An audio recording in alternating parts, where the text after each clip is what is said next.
자, 오늘 함께 나눌 말씀의 제목은 생명책에 기록된 자들입니다.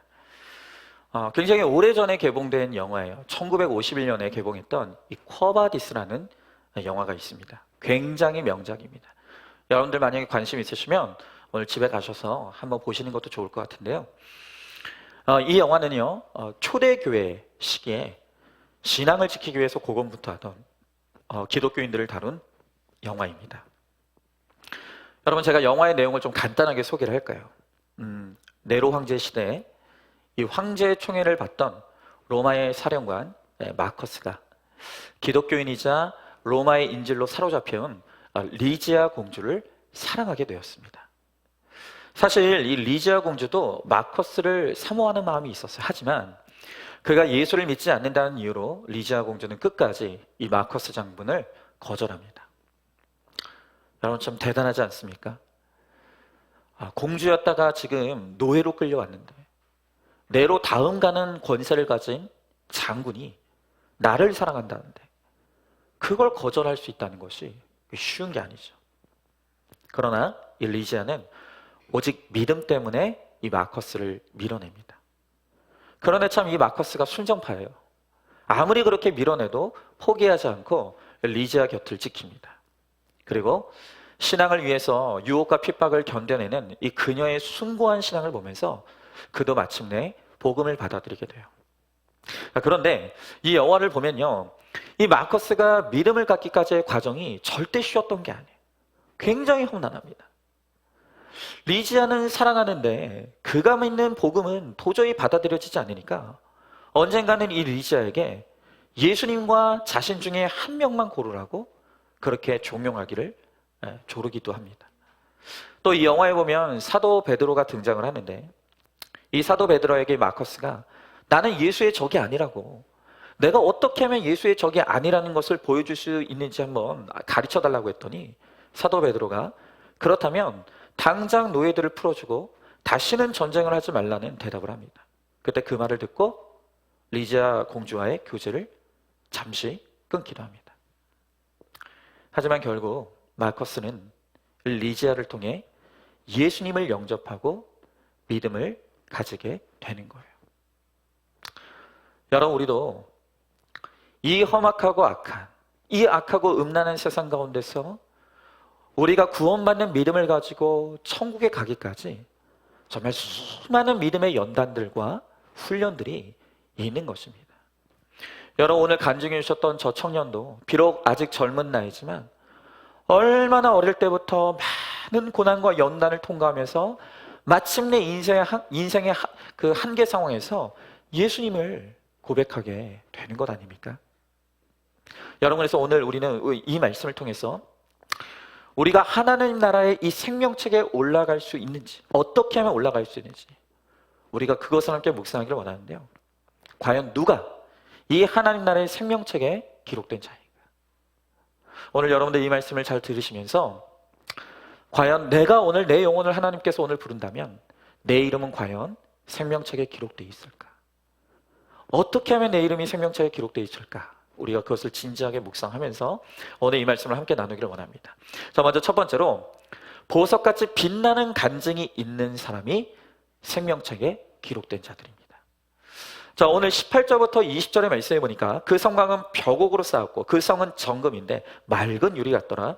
그 성의 성곽의 기초석은 각색 보석으로 꾸몄는데 첫째 기초석은 벽옥이요, 둘째는 남보석이요, 셋째는 옥수요, 넷째는 녹보석이요, 다섯째는 홍만호요, 여섯째는 홍보석이요, 일곱째는 황옥이요, 여덟째는 녹옥이요, 아홉째는 담화옥이요, 열째는 비취옥이요, 열한째는 청옥이요, 열두째는 자수정이라 그랬어요. 자, 지금 오늘 성경이요, 저 하나님의 나라 천국의 모습을 비유하면서 저 천국 예루살렘 성은 각종 비싼, 가장 값진 보석들로 꾸며져 있는 나라다라고 그렇게 묘사하고 있어요. 그 성은 정금이고 그 성의 기초석들은 각종 보석이고, 그리고 그 성으로 성 둘레를 향해서 나 있는 12문은 진주로 지어져. 여러분, 왜 성경이 저 천국의 하나님 나라의 성을 왜 이렇게 찬란한 보석에 빗대어 묘사하고 있을까요? 여러분, 그것은 간단한 이유예요. 여러분, 지난 18장에도 보면 이 바벨론, 이 땅의 바벨론도 각종 비싼 것들로 꾸며져 있다라고 하는 이 기록이 있어요. 이 땅이 금과 보석과 진주로 꾸며진 사치가 가득한 곳이라는 거예요. 여러분, 우리는 이 땅에 속해 있기 때문에 이 땅의 것들로 밖에는 천국이 어떤 곳인지를 상상할 수밖에 없어요. 그래서 하나님은 이 땅에 속한 우리들에게 천국이 얼마나 아름답고 값진 곳인가를 설명하기 위해서 우리가 그렇게 벌벌 떨면서 얻기를 바라는 그 보석들로 꾸며진 나라다라고 그렇게 비유를 하고 있는 거예요. 여러분, 믿음이 어린 분들에게는 이렇게 천국의 모습을 보여주면서 천국이 얼마나 아름다운 곳인지를 이 땅의 것들로 비유해서 보여주면 나도 저 좋은 천국에 한번 가보고 싶다. 천국이 그렇게 좋은 곳이라면 나도 꼭 가고 싶다 라는 마음이 생기지 않겠습니까? 그러니까 천국은 참 이런 어린아이의 믿음도 배려해서 기록된 책인 것이죠. 여러분, 그렇다고 우리가 천국에 황금성만을 사모하면 안 되는 거예요. 여러분, 예전에요, 한때 내가 천국에 갔다 왔다는 간증이 막 유행하던 시절이 있었어요. 그런데 내가 천국 갔다 왔다고 주장하는 어떤 사람이 자기가 천국 가보니까 내가 본 천국은 어떤 곳이냐면 누구는 맨션에 살고 있고 누구는 반지하에 살고 있더라. 이런 터무니없는 고백을 하는 분들이 있더라고요. 여러분, 이건 정말 말도 안 되는 일이에요. 천국은 모든 것이 귀한 것이고 모든 사람이 어둠이 없는 가장 밝은 곳에 거하는 것, 그게 바로 천국이라는 거예요. 여러분, 어떤 광부가요, 생전에 자신이 금강에서 캔 금덩어리 하나를 들고 천국에 갔습니다. 그런데 천국문을 지키는 천사가 그 광부의 손에 있는 금덩어리를 보고는 뭐라고 말하냐면, 아니, 웬 아스팔트 덩어리를 갖고 왔습니까? 라고 그래요. 그러자 광부가 이건 아스팔트가 아니라 금입니다. 그랬더니 천사가 웃으면서 말하기를, 지상에서는 그것을 금이라고 부를지 모르겠지만 천국에서 그것은 그저 길을 포장하는 데 쓰이는 값싼 재료일 뿐입니다. 모두가 그 금을 밟고 다닙니다 라고 이야기를 하더라는 거예요. 여러분, 그래요. 천국은요, 이 땅에서 우리가 가장 귀하게 여기는 것도 천한 것에 불과한, 그러니까 우리로서는 상상할 수 없는 너무나 귀하고 값진 곳이 바로 천국이라는 거예요. 여러분, 그러니 우리가 이 땅의 것을 좀 갖겠다고 벌벌 떨면서 저 천국을 우리가 포기한다라고 한다면 그게 얼마나 어리석은 일입니까? 우리가 정말 천국이 얼마나 값진 곳인지를 안다면 이 땅의 것이 아무리 귀하더라도 그것을 기꺼이 포기할 수가 있는 것이죠. 여러분, 이어지는 오늘 21절의 말씀을 보니까 이 천국의 그 12문은 12진주니 각 문마다 한 개의 진주로 되어 있고 성의 길은 맑은 유리 같은 정금이더라 그랬어요. 자, 오늘 말씀해 보니까 이 천국의 예루살렘 성은 사방이 12개의 문으로 이루어졌는데 그 문들이 다 진주로 만들어졌다는 거예요. 여러분, 아시는 분들 많으시죠? 진주는요, 어느 날 갑자기 만들어지는 게 아니에요. 수많은 인고의 세월을 거쳐서 그래서 탄생하는 것이 바로 이 진주죠. 이 하나의 진주가 값지게 만들어지기까지 많은 고통과 아픔이 수반됩니다. 이처럼 천국의 문에 들어갈 자격이 있는 사람은 이 땅에서 믿음 위에 하나님이 허락하신 많은 고난과 연단을 통과하여서 정금 같은 믿음을 소유한 사람들이 바로 천국문 안으로 들어갈 수가 있는 거죠. 또 아까 읽은 성경의 말씀을 보니까 이 천국의 길은 맑은 유리 같은 정금이라고 그랬어요.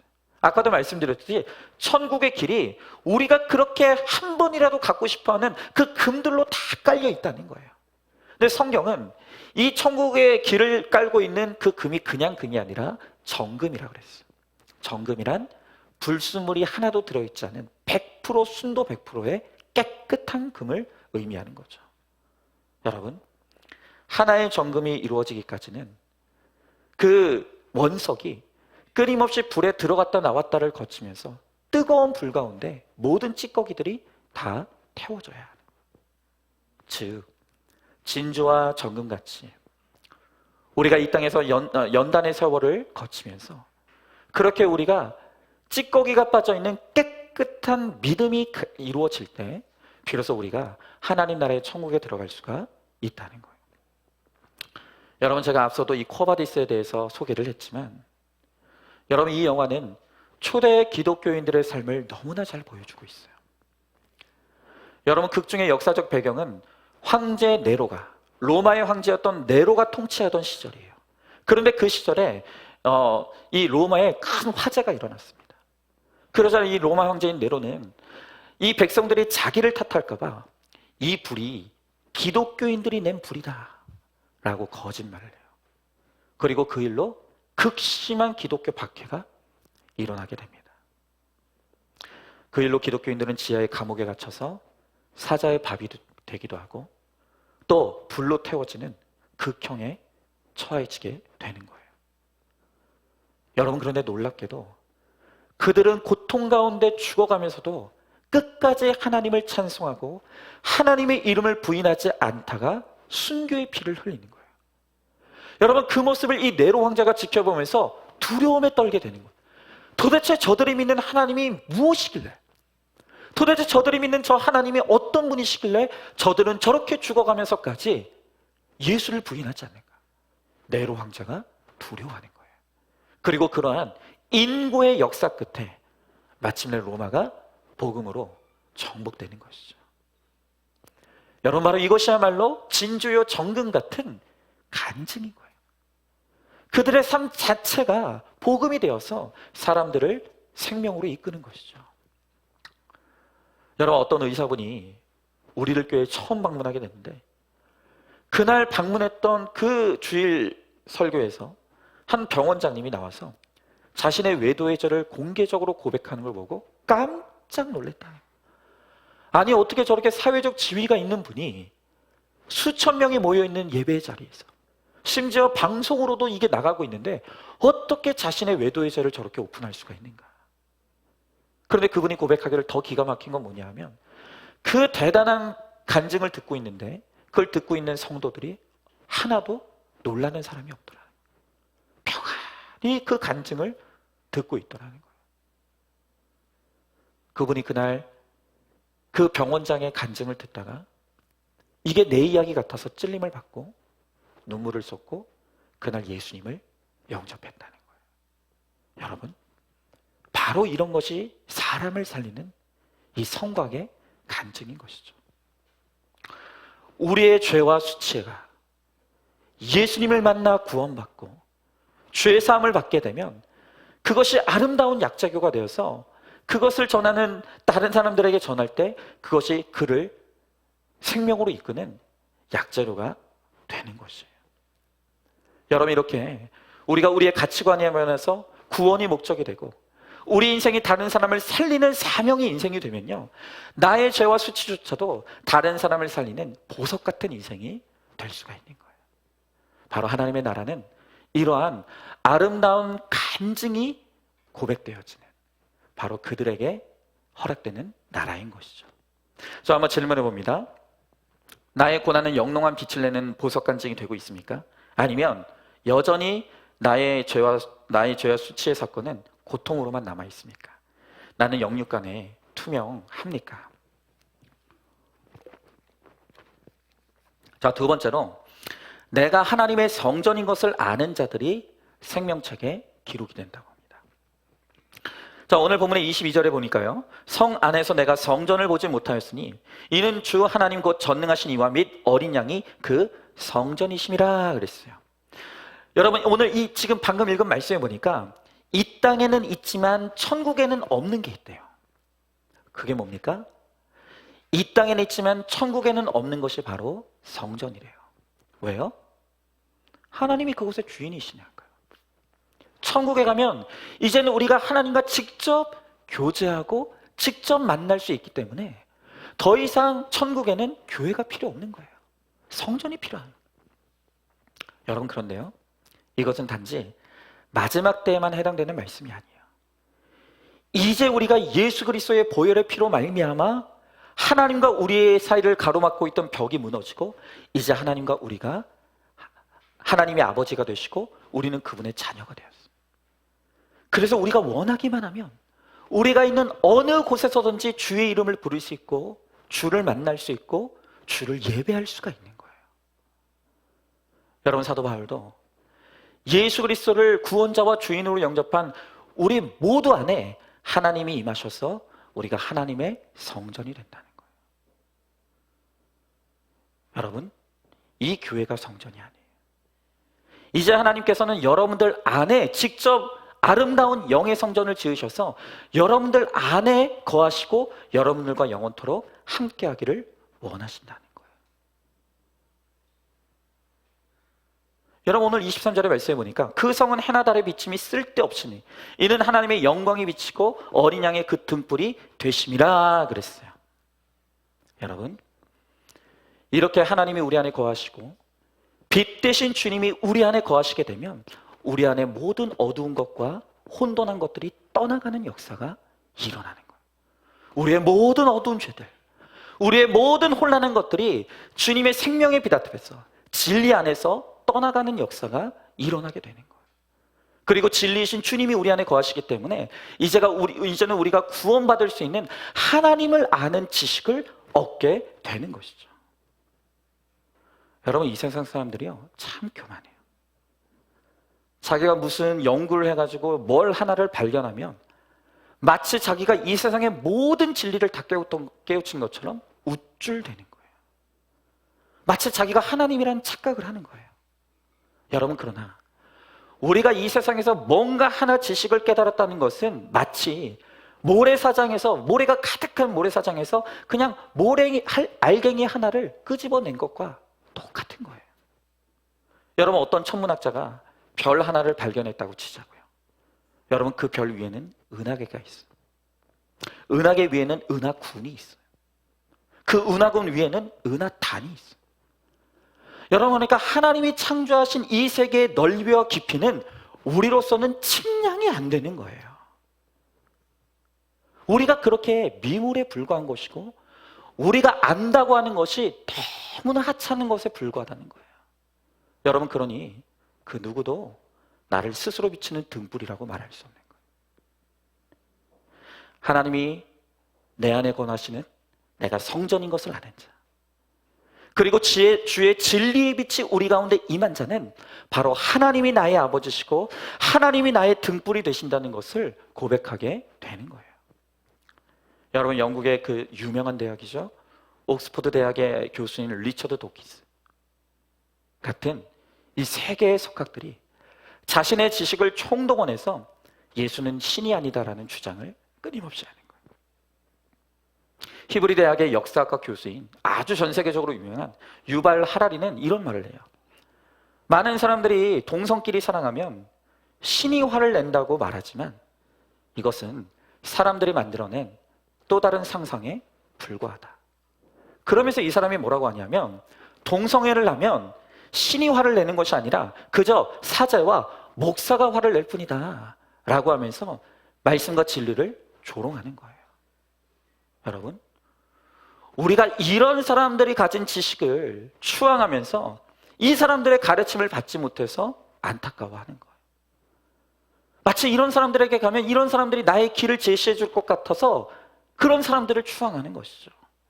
여러분, 그러나 우리 인생의 길을 알려주시는 분, 우리 인생의 방법을 또 대안을 알려주시는 분도 하나님밖에는 없는 거예요. 여러분, 오늘 이 간증해 주셨던 이 청년의 이야기를 들으셨지 않습니까?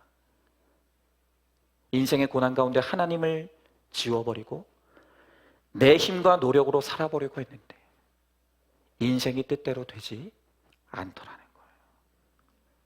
여러분, 맞아요.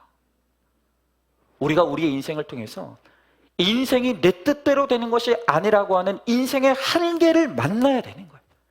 반드시 우리는 고난을 통과해 봐야 하는 거예요. 여러분, 그럴 때 우리는 비로소 겸손히 내 인생이 내 힘으로 되어 있는 것이 아니라는 것을, 내 지혜와 능력으로 살 수 없다는 것을, 우리에게는 하나님의 지혜와 하나님의 지식이 필요하다는 것을 우리가 깨닫게 되는 것이죠. 여러분, 오늘 성경에 보니까 이 하나님의 나라 천국은요, 해나 달의 비침이 쓸데없대요. 왜요? 하나님 자체가 빛이시니까. 하나님의 빛이 가장 밝은 빛이니까 여러분 천국에는 더 이상 또 다른 빛이 필요가 없는 거예요.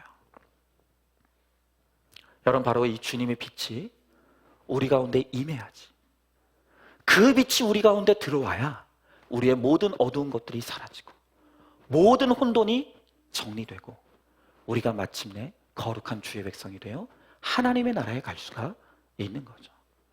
자, 여러분, 그러면 이제 하나님을 내 안에 모시고 사는 내가 하나님의 성전이라면, 그리고 진리의 빛이 우리들에게 들어왔다면, 그러면 빛된 하나님의 자녀인 우리, 진리의 자녀인 우리는 그러면 이제 어떻게 살아야 될까요? 여러분, 달라야 되는 거 아닙니까? 아니, 내 안에 내가 하나님을 모시고 사는데, 내가 진리를 품고 살아가는데, 여러분, 그러면 이 세상 사람들과 달라야 될 거 아니에요? 뭐가 다르죠? 빛의 자녀는, 진리의 백성은 뭐가 다릅니까? 여러분, 예수님은 요한복음 17장 23절에서 하나님과 우리가 하나됨을 이렇게 말하고 있어요. 우리가 하나님을 모시고 사는 성전이기 때문에, 우리가 빛의 자녀이기 때문에 우리를 위해 예수님이 이렇게 기도하세요. 아버지께서 나를 사랑하심 같이 그들도 사랑하신 것을 세상으로 알게 하려 함이로소이다. 여러분, 하나님의 성전된 우리, 진리의 빛 가운데 거하는 우리는 이 세상 사람들과 어떻게 다릅니까? 우리는 사랑하는 사람이라는 거예요. 우리가 사랑할 때 바로 내 안에 하나님이 살아계신 것이 드러나고 내 안에 진리가 거하는 것이 드러나는 거예요. 여러분, 바울도 믿음, 소망, 사랑 이 세 가지는 항상 있을 것인데 그 중에 제일은 뭐라고 했습니까? 사랑이라 그랬잖아요. 여러분, 하나님이 내 안에 거하시며 주님이 내 안에 거하셔서 나의 왕이 되시고 나의 통치자가 되시면 그때부터 우리는 사랑하게 되어 있다는 거예요. 여러분, 왜 이렇게 사랑이 중요합니까? 사랑이 없이는 구원의 사역을 이룰 수가 없기 때문이에요. 여러분, 내가 사람에 대해서 무관심하고 사람에 대한 사랑이 없는데 어떻게 다른 사람의 구원을 도울 수가 있겠습니까? 오늘 하나님께서 우리 안에 거하시면 우리 안에 사랑의 마음을 주세요. 그리고 그 사랑의 마음을 가지고 또 다른 생명을 구원으로 인도하라고 오늘 우리들에게 말씀하시는 거예요. 여러분, 소원은요, 그 소원이 성취되면 사라져요. 믿음도 마찬가지죠. 여러분, 예수님을 우리가 열심히 믿다가 천국에 가면 더 이상 저 천국은 믿음이 필요가 없어요. 왜? 하나님이 늘 우리와 함께 거하시는 곳이기 때문에 천국은 더 이상 믿음이 필요 없는 것이에요. 여러분, 그러나 우리가 나중에 죽어서 천국에 가도 그 천국에서 영원토록 계속 남아있는 것이 있는데 그것이 바로 사랑이라는 거예요. 자, 그러면 오늘 여러분들 한번 스스로 한번 대답해 보세요. 여러분은 사랑하고 있습니까? 여러분은 하나님이 거하시는 하나님의 성전이니, 또 하나님의 진리의 빛이지만 빛의 자녀이니 여러분들은 사랑하고 있나요? 사랑이 뭐예요? 여러분, 성경의 고린도전서, 그 사랑장이라고 불리우는 고린도전서 13장 4절부터 7절의 말씀에 보면 사랑은 이런 것이다 라고 가르쳐줘요. 성경은 사랑은 오래 참고, 사랑은 온유하며, 사랑은 시기하지 아니하며, 사랑은 자랑하지 아니하고, 사랑은 교만하지 아니하며, 사랑은 무례히 행하지 아니하며, 자기의 유익을 구하지 아니하며, 성내지 아니하며, 악한 것을 생각하지 아니하며, 불의를 기뻐하지 아니하며, 진리와 함께 기뻐하고, 모든 것을 참으며, 모든 것을 믿으며, 모든 것을 바라며, 모든 것을 견딘다. 이게 사랑이래요. 여러분, 우리가 내가 사랑하는 누군가를 생명으로, 구원으로 인도하려면 오래 참아야 돼요. 시기하지도 자랑하지도 말아야 돼요. 성내지 아니해야 되고요. 모든 것을 참고 모든 것을 견디며 모든 것을 기다려야 한다고 합니다.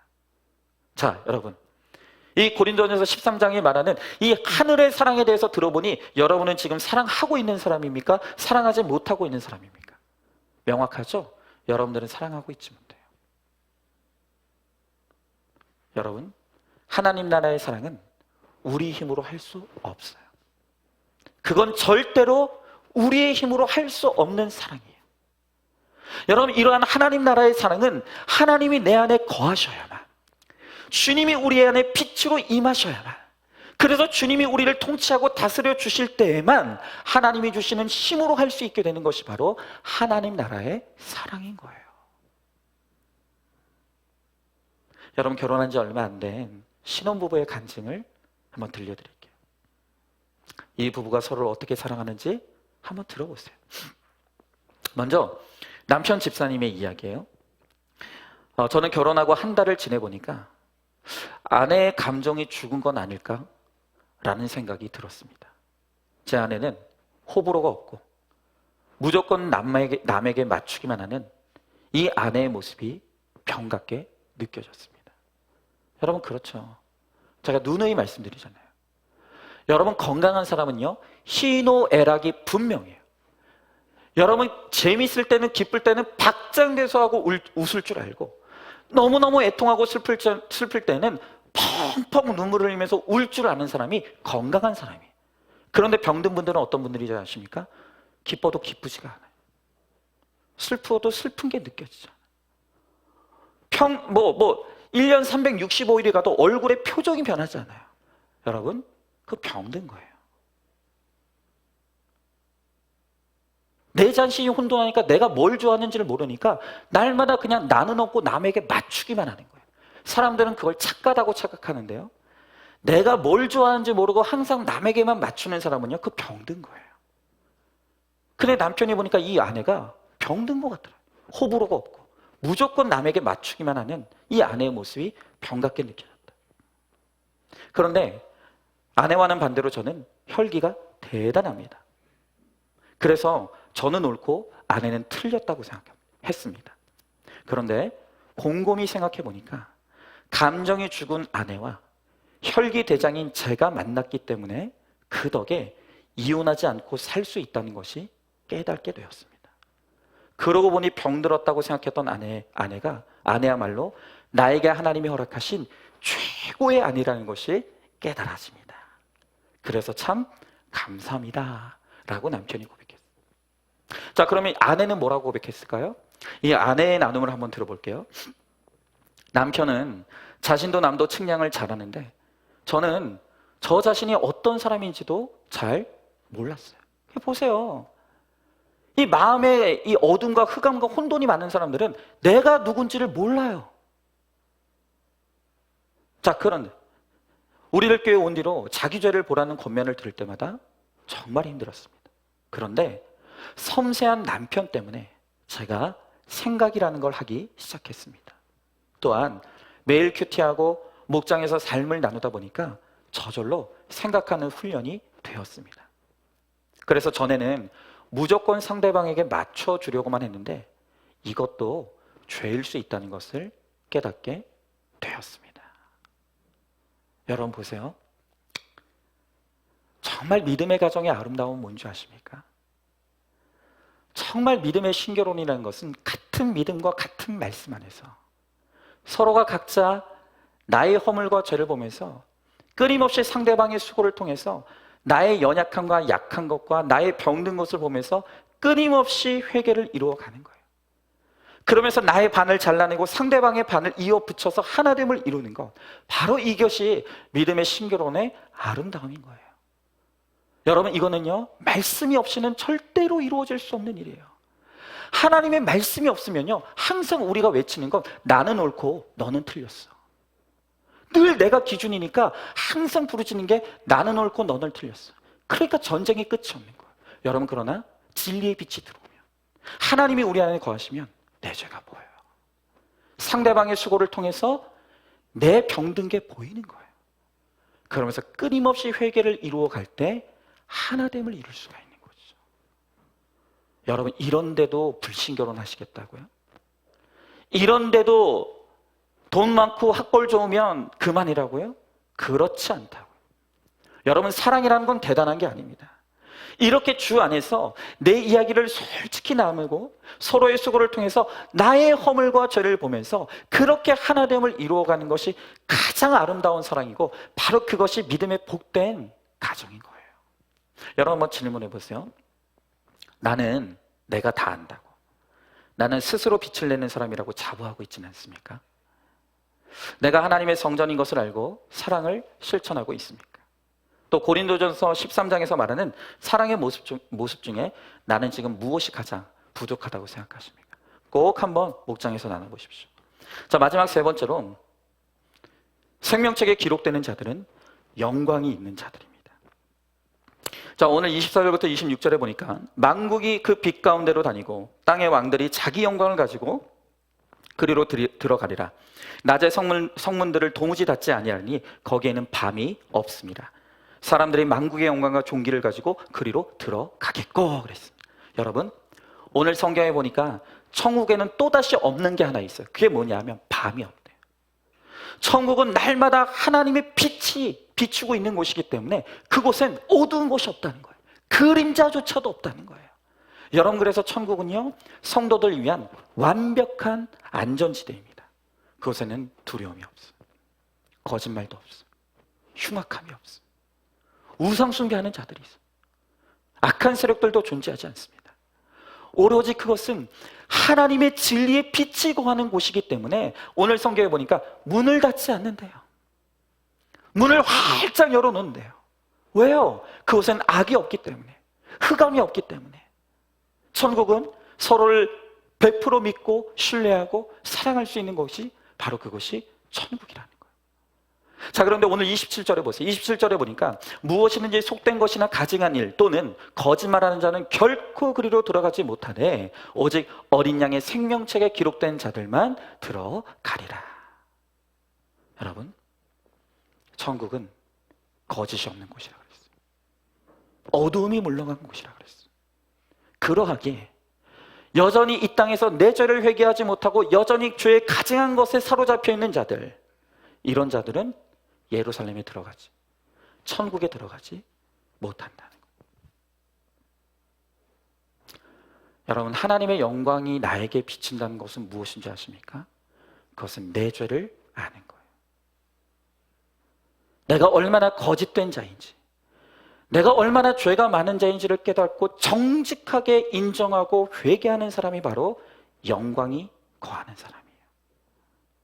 여러분, 그러므로 정말 진정으로 주님을 내 안에 모시고 산 사람의 가장 큰 특징이 뭐냐면 거짓말하지 않는 거예요.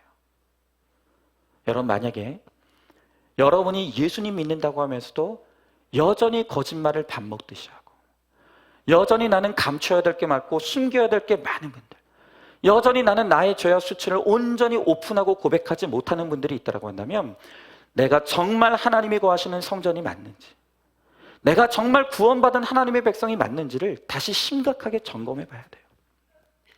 여러분, 물론 정직도 내 힘으로 이루는 것 아니에요. 여러분, 오직 진실한 회개가 수반되어야 하는 거예요. 여러분, 바로 그것을 돕는 공동체가 바로 이 믿음의 공동체. 여러분, 우리가 오늘 회개했어도 내일 또 죄를 지어요. 오늘 거짓말하지 말아야지 했는데 내일 또 내가 입을 열면 거짓말하는 것이 우리예요. 여러분, 그렇기 때문에 우리가 이 말씀이 있는 공동체에 단단히 묶여서 우리가 함께 서로의 죄를 솔직하게 고백하고 나의 거짓된 것을 드러내고 회개하며 나아갈 때 바로 우리가 거룩한 생명의 나라에 참여할 수가 있는 거예요. 여러분, 반드시 기억하십시오. 천국은 죄 짓지 않은 사람이 가는 곳이 아니에요. 여러분, 우리 중에 죄 없는 사람이 어디 있습니까? 여러분, 천국은 죄 짓지 않는 사람이 가는 곳이 아니라 내 죄를 인정하고 회개한 사람이 가는 나라가 하나님의 나라예요. 그럼 결국 가장 거짓된 사람은 누구입니까? 내 죄를 인정하지 않는 사람,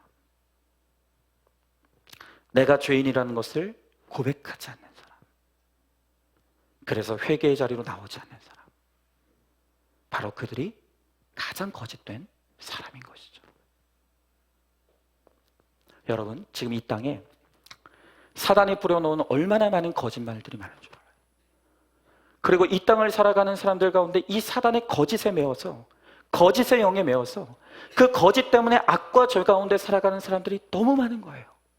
그런데 그 가운데 지금 이 세상에서 가장 맹위를 떨치고 있는 그 거짓말이 뭐냐면 동성애예요.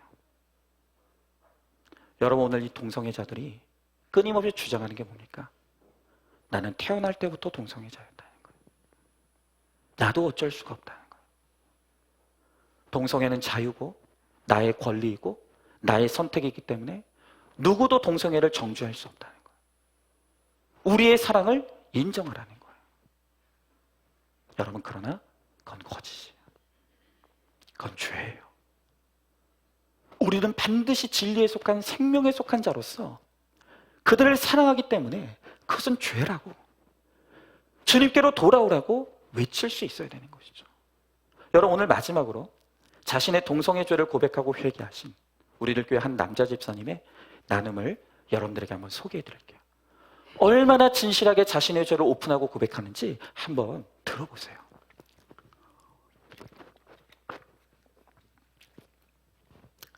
저의 죄패는 동성애입니다. 언젠가 담임 목사님이 설교하시며 동성애 문제로 교회를 떠난 청소년들의 이야기를 해주셨을 때 마음이 아팠습니다. 그래서 그들을 위해 용기 내어 온 성도님께 저의 죄를 고백합니다. 저는 미혼 남자이고 내년이면 50세가 됩니다.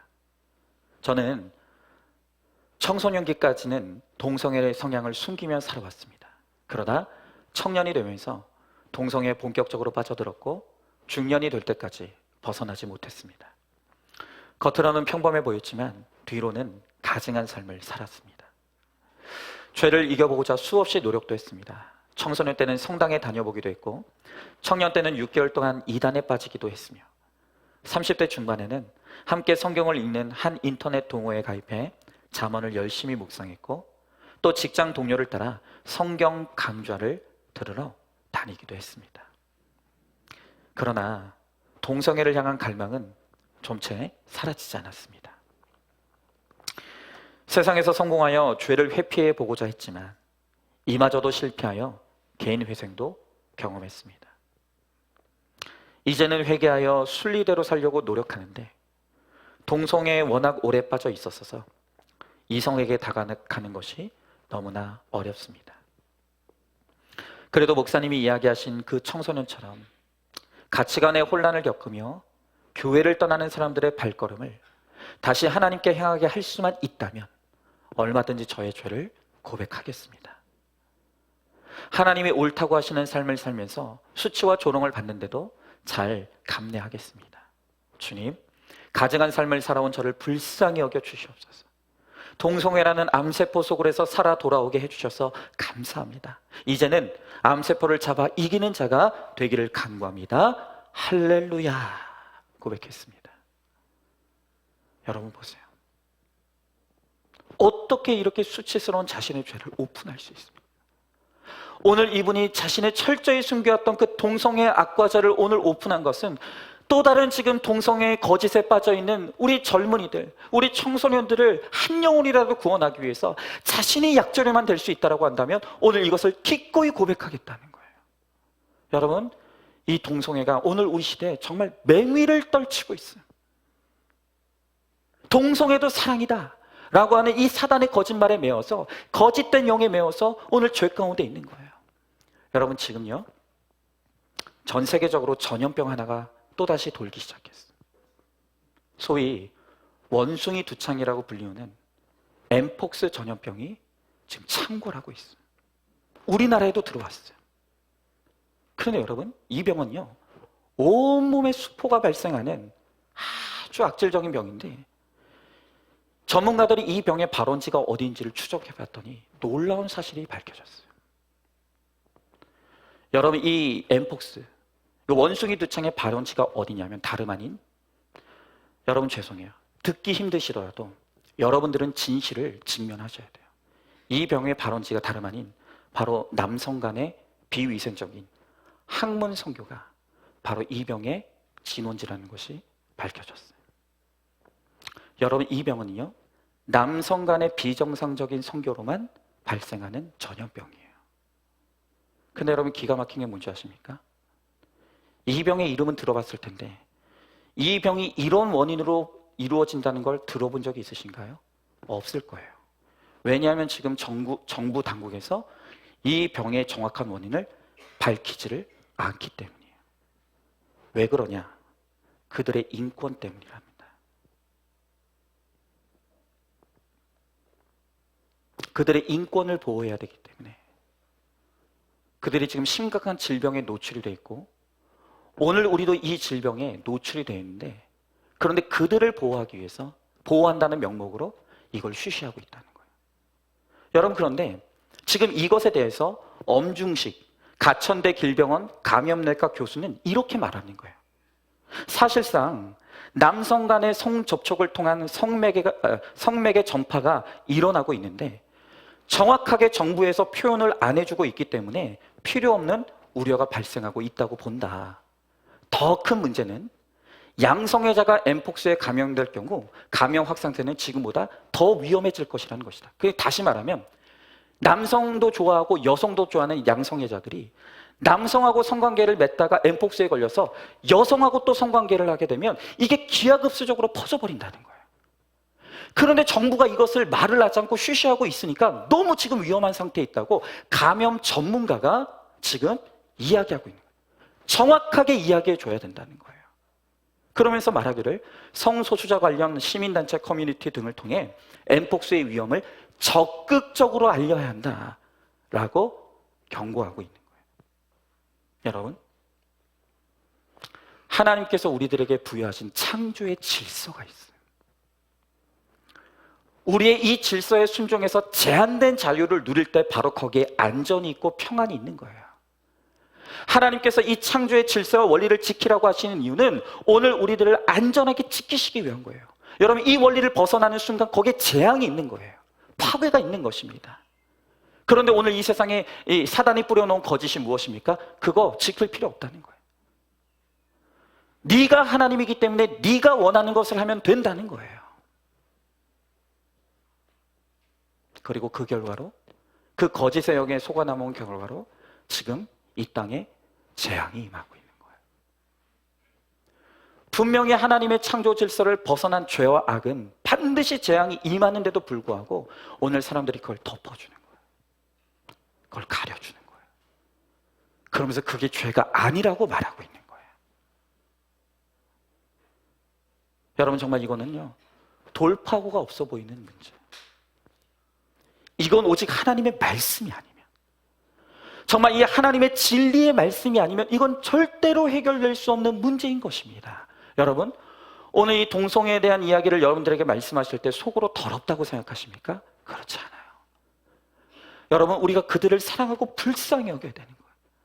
그들이 지금 사단의 영에 매여 있기 때문에 그들도 그게 거짓말인지 모르고 죄에 이끌려 살아가고 있는 거예요. 여러분, 우리는 어떻습니까? 우리는 진리가 그 안에 거하는 빛의 자녀임에도 불구하고 여전히 거듭해서 죄를 짓고 있지 않습니까? 여러분, 그렇다면 그들의 죄보다 우리의 죄가 더 무거울 수 있는 거예요. 여러분, 우리가 그들을 정말 사랑해야 돼요. 애통함으로 불쌍히 여겨야 돼요.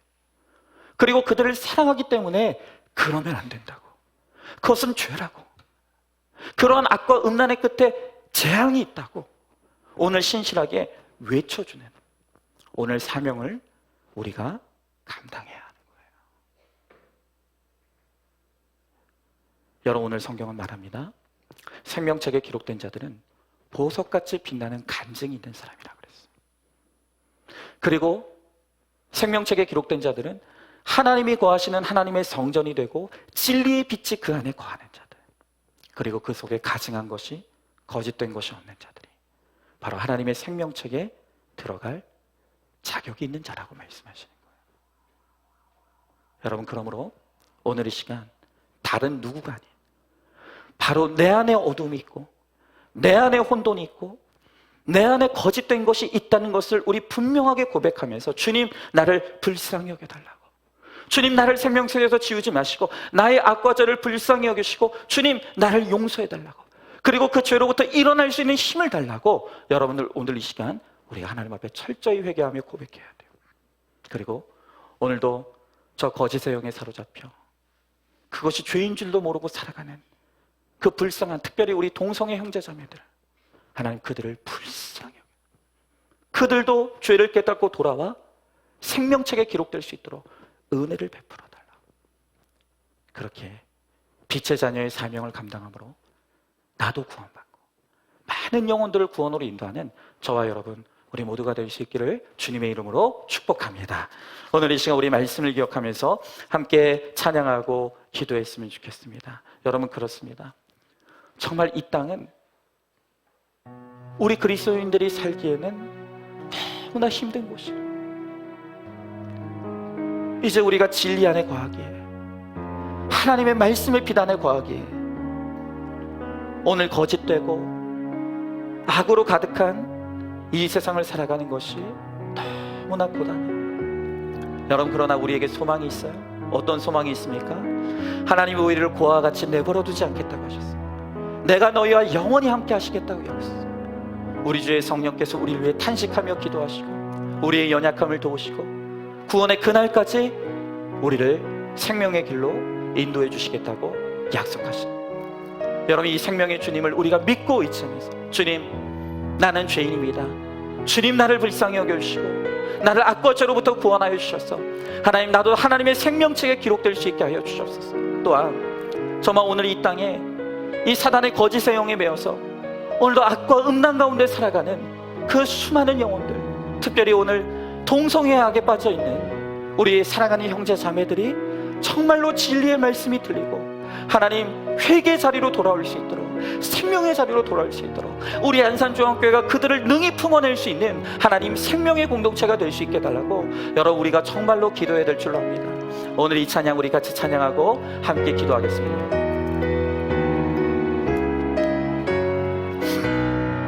우리 함께 찬양합니다. 허무한 시절 지날 때, 깊은 한숨 내쉴 때, 그런 풍경 보시며 탄식하는 분이 있네. 그와 같이 너희를 버려두지 않으리. 내가 너희와 영원히 함께하리라. 성령이 오셨네. 성령이 오셨네. 성령이 오셨네. 내 주에 보내신 성령이 오셨네. 우리 인생 가운데 친히 찾아오셔서 그 나라 꿈꾸게 하. 우리 1절 한 번 더 찬양합니다. 허무한 시절, 허무한 시절 지날 때, 깊은 한숨 내쉴 때, 그런 풍경 보시며 탄식하는 분이 있네. 그와 같이 너희를 버려두지 않으리. 내가 너희와 영원히 함께하. 우리 2절 찬양합니다. 억눌린 자 갇힌 자, 자유함이 없는 자, 억눌린 자 갇힌 자, 자유함이 없는 자, 피난처가 되시는 성령님 계시네. 아멘. 주의 영이 계신 곳에 참 자유가 있다네. 진리의 영이신 성령이 오셨네. 우리 함께 고백합니다. 성령이 오셨네. 성령이 오셨네. 성령이 오셨네. 내 주에 보내신 성령이 오셨네. 우리 인생 가운데 친히 찾아오셔서 그 나라 꿈꾸게 하. 성령이 오셨네. 성령이 오셨네. 성령이 오셨네.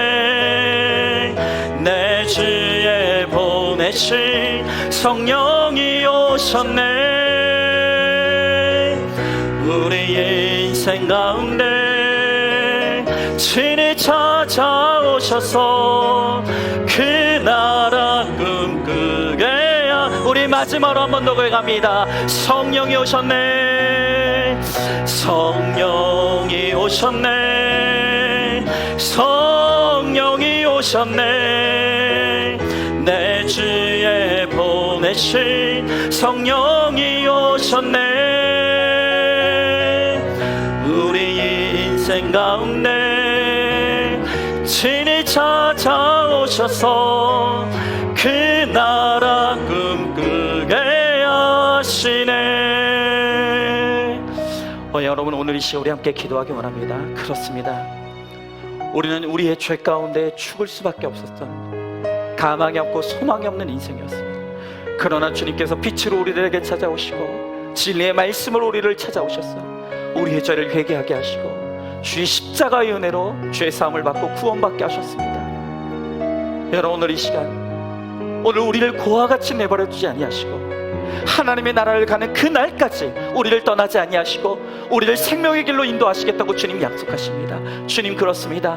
나는 천국에 갈 수 없지만 하나님의 은혜면 내가 주의 천국의 백성이 될 줄로 믿습니다. 주님, 우리를 붙잡아 주시고 우리의 우리를 죄에서 자유하게 하셔서 하나님 거룩한 주의 백성이 되게 하시고 하나님 이 생명의 말씀을, 이 진리의 말씀을 하나님 죄 가운데 있는 다른 영혼들에게도 선포하고 전함으로 말미암아 하나님 이 생명의 사역을 감당할 수 있도록 여러분, 특별히 오늘 이 시간 정말 이 동성애 악거지에 빠져있는 깊은 죄에 빠져있는 우리 사랑하는 형제자매들이 하나님 그들에게도 말씀이 들려 하나님 그 재앙의 자리에서 돌이켜 하나님 생명의 자리로 돌아올 수 있도록 주여 이 땅에 죽어가는 영혼들을 불쌍히 여겨주시고 우리를 생명의 사역자로 사용하여 달라고 오늘 이 시간 우리 말씀을 기억하며 함께 기도하며 나가도록 하겠습니다. 기도하겠습니다.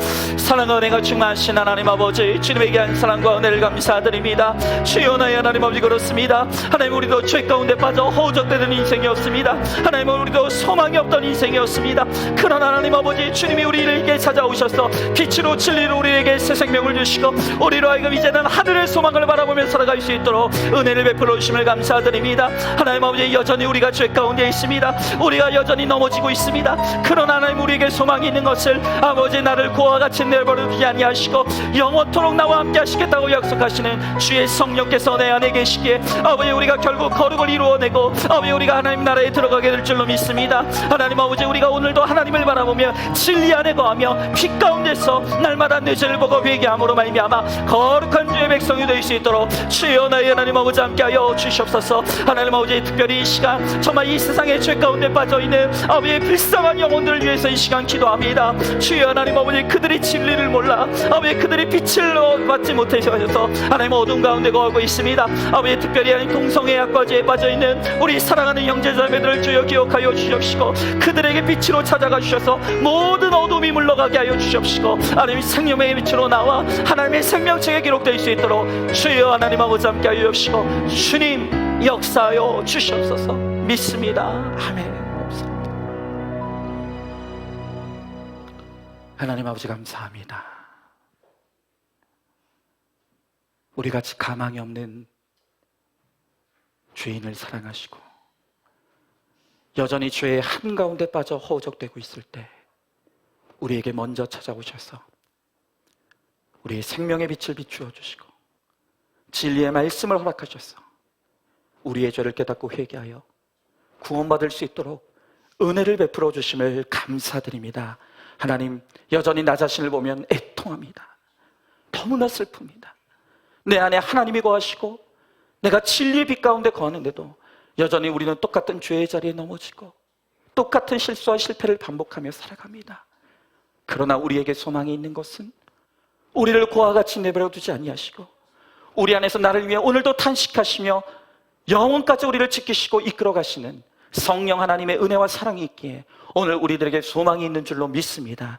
우리는 알 수 없지만 주님께서 우리와 함께 하시기에 결국 우리가 주의 거룩한 백성이 되어서 하나님 나라의 생명책에 기록되고 하나님 나라의 주인공이 될 줄로 믿습니다. 오늘도 그 하나님께 우리의 소망과 기대를 품고 오늘도 믿음으로 일어설 수 있게 하여 주시옵시고 다시 한번 진리의 빛 가운데로 거룩을 향해 탐대히 나아가는 우리 모두가 될 수 있도록 우리 주님께서 함께 하여 주시옵소서.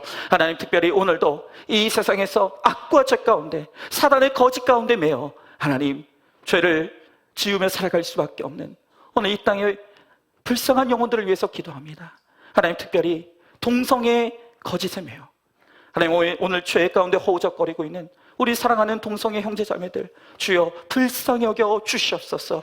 그들이 그것이 죄인 줄 몰라 오늘도 그 죄 가운데 거하고 있습니다. 주님, 우리가 그들을 사랑함으로 외칠 수 있게 하여 주시옵시고, 그들에게 생명의 말씀을 전함으로 말미암아 하나님, 그들도 주님께로 돌아올 수 있게 하시고, 특별히 우리 공동체가 그들을 품고 사랑하며 그들을 치유해내며 생명의 길로 인도하는 데 쓰임받는 우리 안산중앙교회 공동체, 그리고 우리 사랑하는 성도들 될 수 있도록 우리 주님께서 함께하여 주시옵소서.